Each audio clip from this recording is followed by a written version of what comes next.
Hello, everyone. Today we are going to explore Blavatsky's model of the mind. This is a quite complex subject.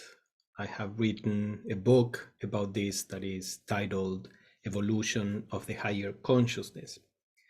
But we can look at the main features to understand the different levels and complexity of what we call mind. Most students of theosophy are familiar with the sevenfold constitution of human beings. Here in the slide, I'm taking what we may call the middle principles. We don't have the lower that involve the physical body and other principles associated with it, or the highest principle, the self, Atman. We take the middle ones because Blavatsky said that here is where consciousness develops. If we go beyond the higher of these principles, we go to a state that is beyond consciousness as we understand it. She called it conscious non-consciousness, trying to convey by means of this paradox something of the idea of what that state at the atmic level is. But let us look at these middle principles, which are called buddhi, sometimes translated as spiritual soul, then manas, which is the mind as we tend to understand it. All these components are part of what we call consciousness. But one of the main characteristics of manas as a principle is that this is the source of a sense of I-ness, the source of what we call ego. And then there is kama, a Sanskrit word that means desire, which is sometimes translated as animal soul. The reason for this is that in the animal kingdom, kama is developed and awakened. And then in the human kingdom, manas is developed. So sometimes manas is also called the human soul. And then toward the end of the human evolution, we will awaken the spiritual soul or buddhi. Now, manas, this principle that sometimes Blavatsky would call the principle of mind, is divided into two levels, the lower manas and the higher manas. The lower manas is what we normally understand as mind, in the sense of the level in which thinking takes place, the level from which our intention or desire or will come from. And there is a higher aspect of this principle that is a kind of spiritual mind, is a mind that is beyond the brain and the senses, which we are going to explore. So Blavatsky says the mind is dual in its potentiality.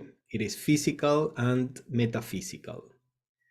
The higher part of the mind, what she calls the metaphysical mind, is connected with the spiritual soul or buddhi, and the lower part of the mind with the animal soul, the kama principle. This is from the collected writings.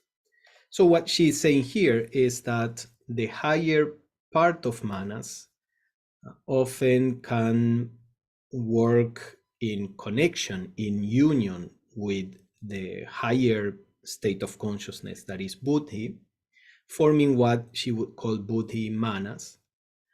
And then the lower part of the mind can work in connection with kama or desire.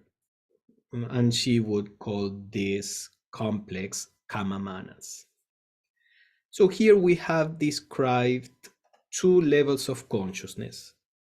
The level of buddhi manas, when the higher mind works in union with buddhi, we will see that buddhi, the word buddhi comes from the same root as Buddha, and it means the seed of awakening or enlightenment. So when manas works in union with buddhi, we have what we could call the divine mind. Blavatsky uses this term sometimes, the enlightened mind. Then we have the higher mind. The higher mind we will explore can work on its own level without being united with buddhi. But per se, the higher mind is a mind, as she said, the metaphysical mind. It's the mind that perceives things that for the lower mind are abstractions. It perceives unity, it perceives harmony, love, etc. And the lower mind, the lower manas, is the thinking mind. The thinking can also be enlightened by the higher principles, but I mean the thinking mind as it manifests in most of humanity. And it can be a quite intellectual mind. Suppose a person is dealing with a situation, and the emotions or desires may not be involved there. There is just the use of the mind to figure something out. That would be the work of the lower mind. But then we saw that lower manas can work in connection with kama, with desire, as kama manas. And that would be the desire mind. This desire mind is the one that drives a large portion of our mental activity. That is the mind that is seeking pleasure, fulfillment, is running away from pain, etc. So we have here so far, because there will be more, 4 levels of consciousness in which what we call mind may work. So let us explore them a little more in detail. The higher mind, Blavatsky says in her conversations with a group of students on the Secret Doctrine in a book that is called The Secret Doctrine Commentaries, says that in its own inherent nature or essence, or that means on its own plane, the higher mind is omniscient, for it is part of the divine mind. And in several writings, Blavatsky points to this fact that the higher mind, which is one that operates beyond the body, beyond the brain at this point in evolution, on its own plane, a plane that is beyond the physical, this is the level of who we are as a soul. That mind is omniscient in the sense that whatever the mind perceives on its own plane, it perceives that correctly. There is no room for error on that plane. Now, that omniscient mind, as we are going to see, when trying to operate on the lower planes and on the physical plane, then it loses that omniscience. But on its own plane, the higher mind has this ability, not necessarily of knowing everything. She calls it in another place inherent omniscience, which means that it doesn't know everything, but anything that it knows it right. It can see the reality on that plane in particular. And now she says, but once that that mind has been brought to reincarnate on earth, it takes up all the materiality and all the finite attributes, so to say, and the qualities of the personalities that it incarnates in. Which means that what I just said, that when that higher mind, which on its own plane is omniscient, begins to express itself through the lower principles and finally through the brain, it loses that omniscience. It is limited. It is limited by the senses. It is not able to perceive things as they are on the physical plane, etc. And that gives rise to what we call the lower mind. Now, let us look a little more at this state of consciousness that we call the higher mind, or the higher ego also is called sometimes. This is our soul, or we ourselves as a soul on the higher manasic plane. what's the state of consciousness of the higher ego? And Blavatsky says the real ego does not think as his evanescent and temporary personality does. In the thoughts of the real man, and man she uses in the sense of the word is, the English word is derived from the Sanskrit root, and from which the Sanskrit word manu also is derived. Manu means the thinker. So Blavatsky used the word man as the thinker. So he says, in the thoughts of the real man, of the higher ego, not the lower ego that is the one that psychology knows about. This is, the word ego means I-ness. There is a lower I-ness, a personal I-ness, that is the one that psychology deals with. But there is a higher I-ness that is far subtler, more spiritual, on the higher manasic plane. And this is the higher ego that Blavatsky is referring to here. So in the thoughts of the real man, or the immortal individuality, the pictures and visions of the past and future are as the present, nor are his thoughts like ours, subjective pictures in our cerebration, but living acts and deeds, present actualities. So while we are familiar with what thinking means at the level of the lower mind, as it expresses through the brain, thinking at the level of the higher ego means something completely different. To begin with, there is no separation of time in the sense of past, present, and future.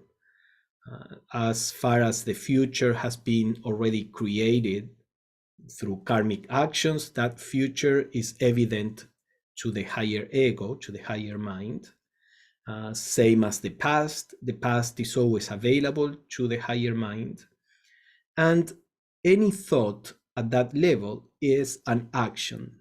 An action on the higher mental plane is thought, or thought is action. Thought produces an effect, produces forms, produces transformations in the environment around.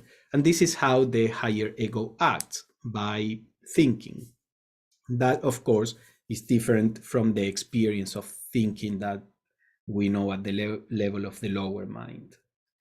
In fact, she says that the lower mind is the seat of the human quality of thinking, or animal cogitation, and is rationalized owing to the superiority of the human brain.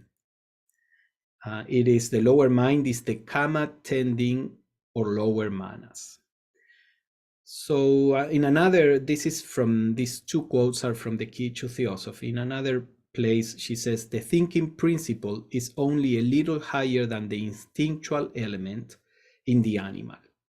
So evidently, she didn't think much of the ability to think as it manifests through the lower mind. She says, because the brain in a human being is far more developed, then that instinctual intelligence that is in animals, it becomes the ability to think in human beings. But they are not all that different. And we know that the lower mind many times acts moved by what we could call instinct. The instinct for self-preservation, the search for pleasure, the running away from pain, etc., etc. So that's the lower mind, especially when it is connected to the kamic principle. She says that the lower mind is kama tending. It tends to follow kama, or desire. So as long as the lower mind is following desire, the ability of thinking is quite basic, and is just an enlargement of instinct. As the person grows incarnation after incarnation intellectually, there comes the possibility of a kind of thought that at least at times is not influenced by the desires. So that would be a more pure thinking belonging to the lower mind, as opposed to kama manas, that is when the lower mind works along with desire. And then she says, there are persons who never think with the higher faculties of their mind at all. Those who do so are the minority at this point in evolution, and are thus, in a way, beyond, if not above, the average of humankind. These will think even upon ordinary matters on that higher plane. I think this quote is important to point to the question that the lower thinking that we are accustomed to and that we see normally manifested in most humanity is not the only kind of thinking that is available even at the level of the brain. We know that on its own plane, beyond the brain, the higher mind is omniscient. But as the person learns to connect to the higher principles, then that person may begin to use even the brain mind, let's call it brain mind, the mind that manifests through the brain. That person may be manifesting the higher mind through the brain. As she says here, these people will think even upon ordinary matters from that higher plane. And some manifestations of this, just to give an example, would be when we look at the world in terms of cooperation instead of competition, compassion instead of violence, etc., etc. That kind of thinking does not come from the mind that tends toward the desires. That kind of thinking comes from the higher mind, which tends toward enlightenment, toward buddhi, as we saw in the diagram earlier. Now, in theosophical literature, there is the idea that there is a bridge between the lower and the higher minds. There is something that can bring consciousness from the lower mind, a state in which the person is only aware of whatever the senses bring, is caught in their identification with the body and the emotions and the thoughts in the ego. It's driven by desires. There is the possibility to raise our consciousness from that state into that of the higher mind. And that possibility is there because there is a kind of bridge. Now, this bridge is not a real structure. It is a metaphorical bridge. And this was called by Blavatsky antahkarana. The antahkarana is a Sanskrit word that means the inner organ. Now, she explained the antahkarana is a portion of the lower manas, is a portion of the lower mind, which is one with the higher, the essence, that which retains its purity. On it, on the antahkarana, are impressed all good and noble aspirations, and in it are the upward energies of the lower manas. So the idea here is that in this lower mind, there is a part of the mind that tends toward the desires, as we saw, the kama tending part of the lower manas. But there is an aspect of the mind that always retains its purity, she says. There is a part that always remains in tune with the higher mind.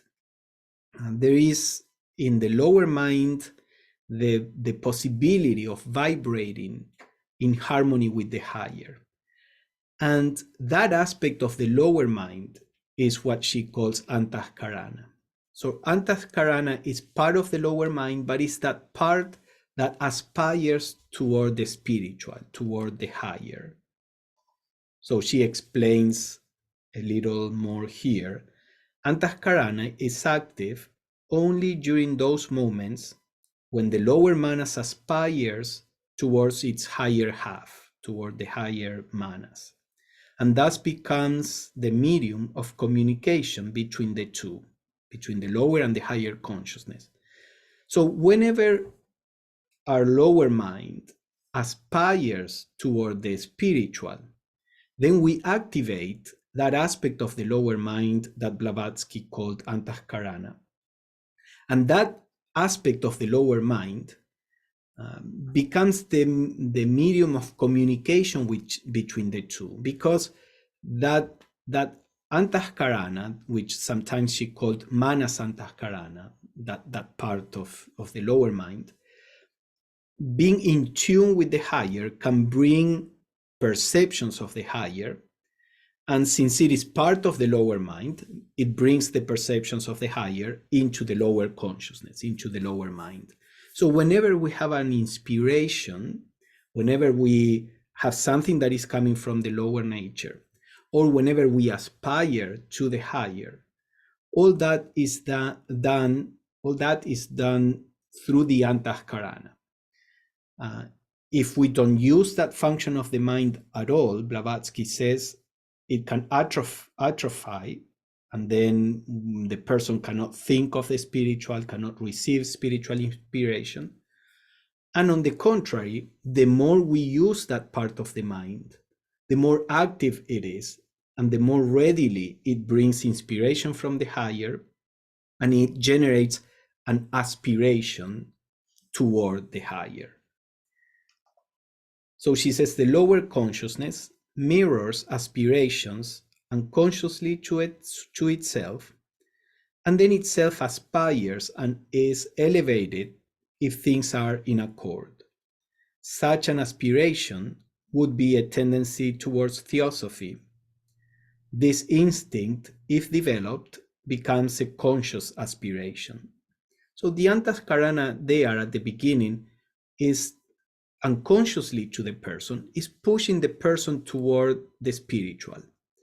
And as we become more and more aware of that inner urge to follow the spiritual, then that aspiration becomes conscious. As she says, this instinct becomes a conscious aspiration. So our love for the spiritual, for theosophy, for the right action, all this happens through that antahkarana aspect of the lower mind. And in the more it happens, the stronger this aspect of the mind is. So now we have one more state of consciousness to the four that we had described. We have the highest, that is the divine mind. We will see some of it toward the end of the talk.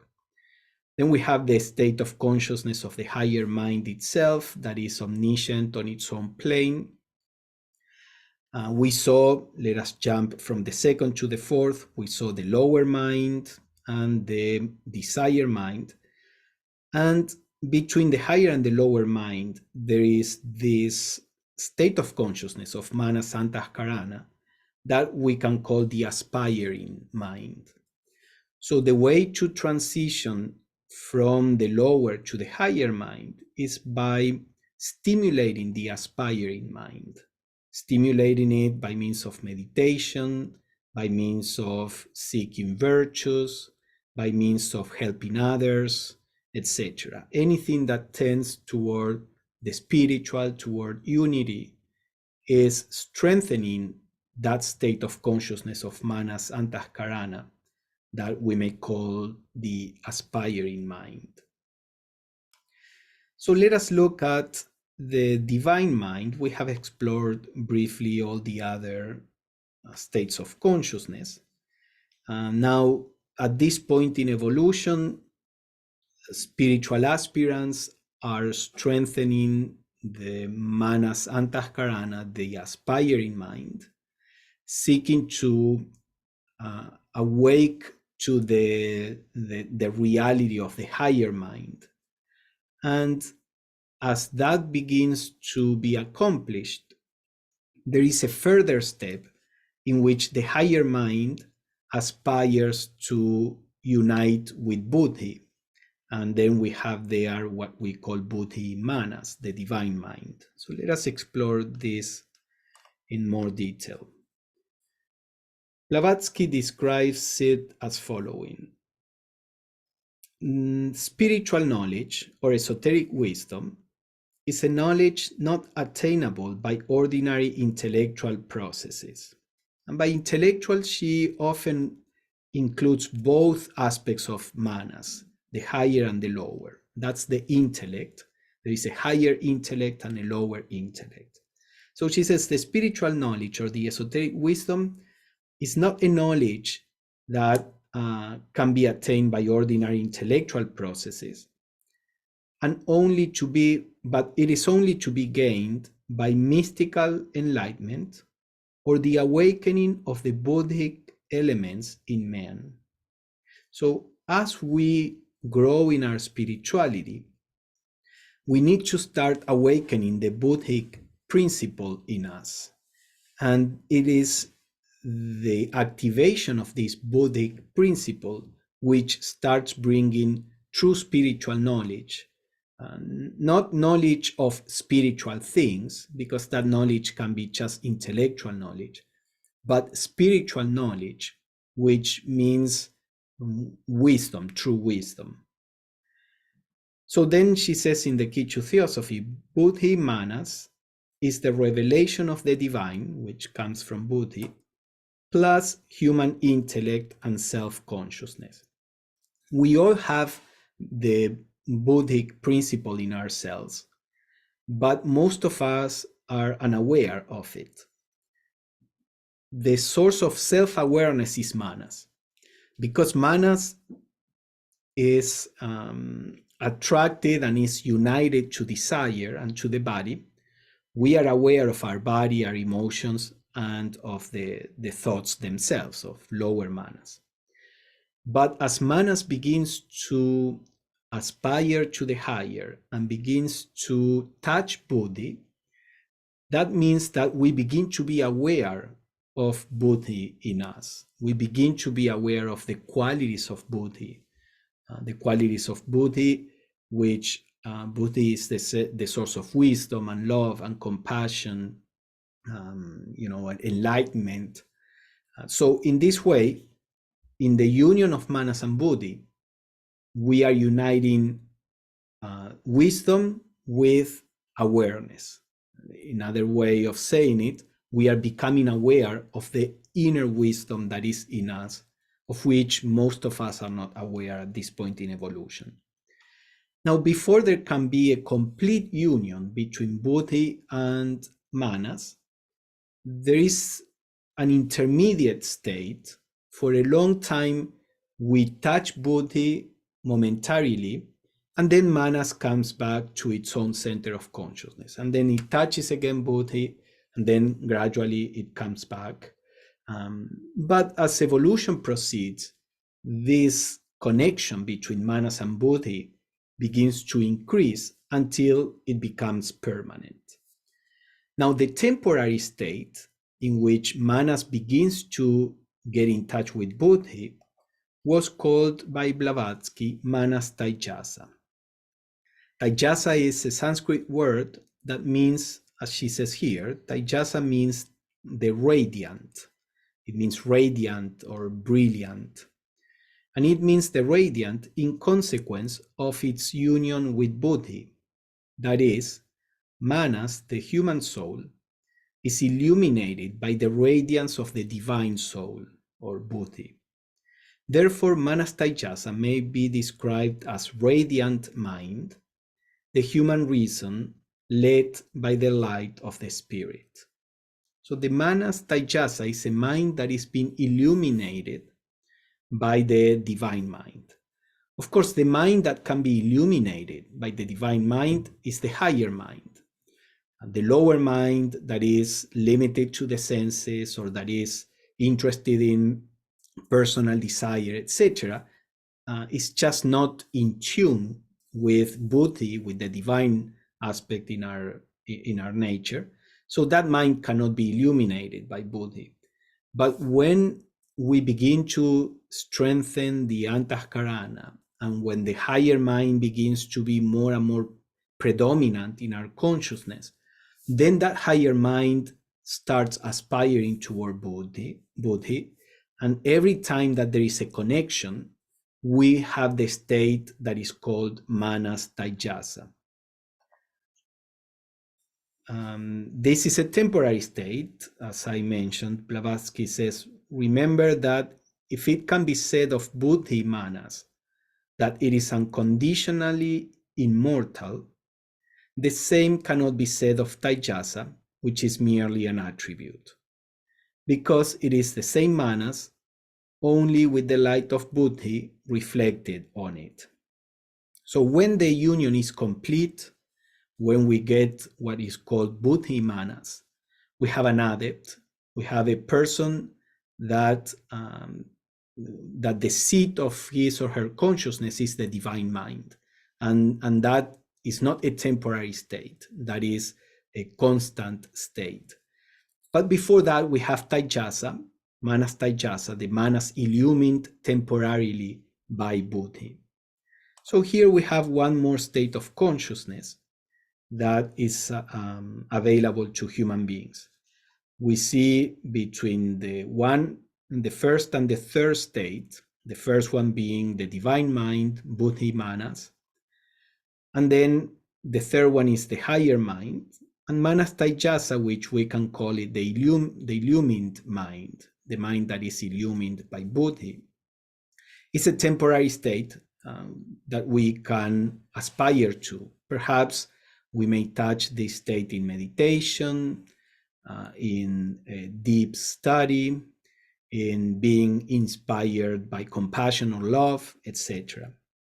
So here we have a kind of map of consciousness from the desire mind, the mind that is just a vehicle for the satisfaction of desires. As a person evolves, then there are more intellectual interests that may draw the mind away from desire, or the person learns to look at certain things without the influence of desire, and that's what we can call the lower mind. Sometimes this is called the concrete mind. Then we have the aspiring mind, which is when that lower mind starts looking beyond itself toward the spiritual.